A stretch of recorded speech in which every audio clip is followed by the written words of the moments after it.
La corruption réside dans l'âme. Dans le corps de résurrection de Christ, il n'y a point de sang. Touchez-moi et regardez, un esprit n'a ni chair ni os, ce que j'ai comme vous le voyez. Luc 24, 39.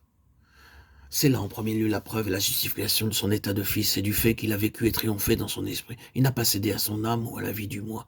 Déclaré fils de Dieu avec puissance selon l'esprit de sainteté par sa résurrection d'entre les morts. Romains 1, 4. Le corps de résurrection n'est donc pas un corps physique et psychique, mais un corps spirituel.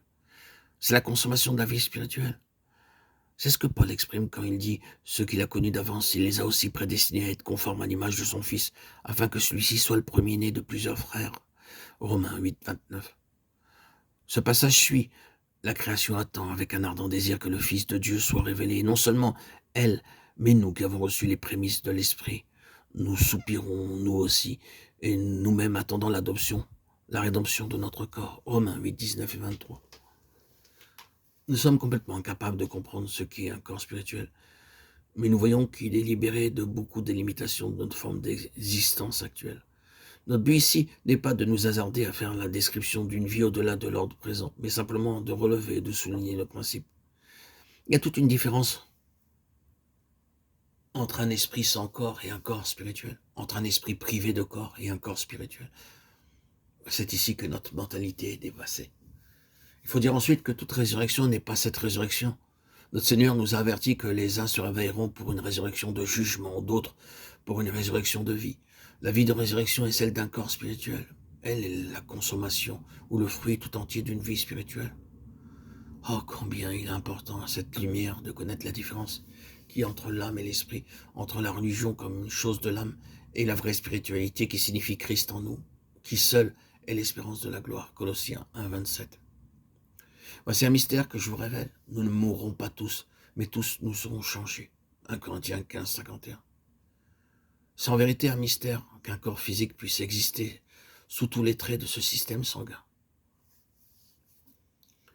Mais il nous est dit qu'il en est ainsi, et certaines autres déclarations faites à cet égard montrent qu'il en est ainsi.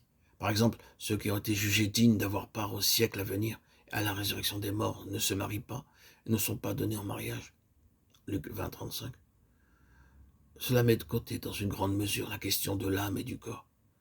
Toute la puissance procréatrice et le système procréateur lié à cet ordre de vie auront cessé.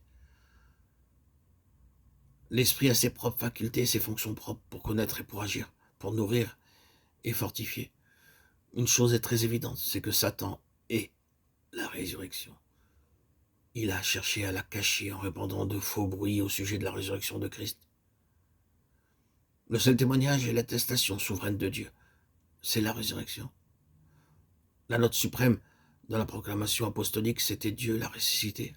Acte 2, 24. La note suprême dans l'expérience du croyant, c'est la résurrection. C'est pourquoi Satan cherche à mettre un serviteur de Dieu souvent en danger de mort. 2 Corinthiens 11, 23. Et il nous faut prononcer en nous-mêmes notre arrêt de mort, voulant mettre notre confiance en Dieu qui ressuscite les morts. 2 Corinthiens 1, 9. Ce n'est évidemment pas en cela que l'âme se réjouit. Elle préfère les succès, les victoires, le progrès, la réputation, selon l'appréciation humaine. Mais la puissance suprême selon la mesure des cieux, c'est la résurrection de Christ. C'est pourquoi Paul s'écrira « le connaître lui et la puissance de sa résurrection » Philippiens 3, 10. La communion de ses souffrances et être rendu conforme à lui en sa mort. C'est là la plateforme sur laquelle cette puissance suprême est démontrée. Mais il faut un homme spirituel pour voir cela, et encore plus pour le désirer.